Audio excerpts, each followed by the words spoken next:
Bonjour chers amis, Jim Djunga. Je viens encore, comme j'ai l'habitude, de vous entretenir sur ce qui se passe au Congo et ce que nous pensons être des solutions pour récupérer notre pays et le faire avancer, et le faire aller de l'avant. Aujourd'hui, je vous parle de la francophonie, le 14e sommet de la francophonie qui se déroule à Kinshasa. François Hollande a pris sa décision. Nous lui avons dit tous les éléments négatifs que ça constituait ce voyage-là.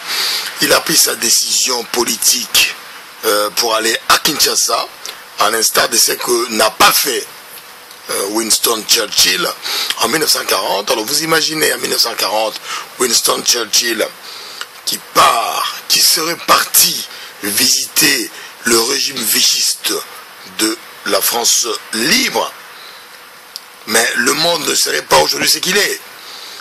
Et François Hollande a pris sa décision, il est parti à Kinshasa adouber le régime dictatorial mis en place par Paul Kagame avec ses Tutsis qui sont au pouvoir et leurs supplétifs congolais. François Hollande n'a pas parlé des 6 millions de morts congolais au moins causés depuis que Paul Kagame commet ce génocide-là. Il n'a pas parlé de plus d'1 million de femmes qui sont violées à l'Est et des violences terribles qui se perpétuent par des mouvements sanguinaires, voyous, téléguidés par Paul Kagame. Toutes les preuves du monde ne leur suffisent pas. Le Congo est un grand pays, le plus grand pays francophone, oui, mais cela n'excuse pas que par ces gestes-là, notre peuple soit humilié de cette manière-là. Nous le disons pour que demain, lorsque nous allons exiger avec force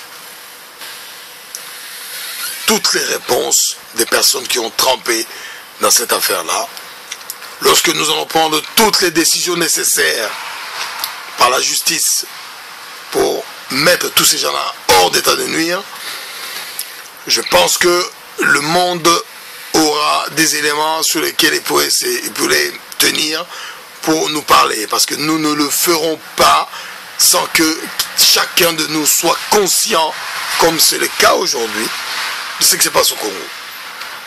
Nous sommes contre la présence de François Hollande à Kinshasa, nous sommes contre ce sommet qui se réalise à Kinshasa dans un pays en guerre, un pays qui ne tourne pas, un pays immensément riche, un pays immensément riche pour son sol et son sous-sol, mais un pays où les gens meurent de faim.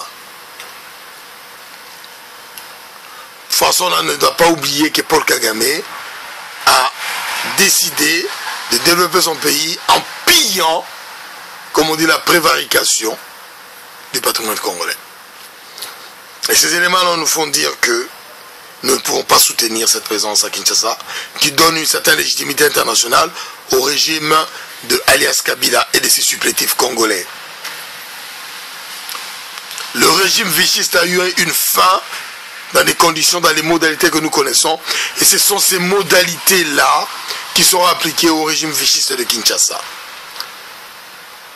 Nous nous plaçons sous la ligne ou la lignée de nos pères créateurs de l'OUA, devenue Union africaine.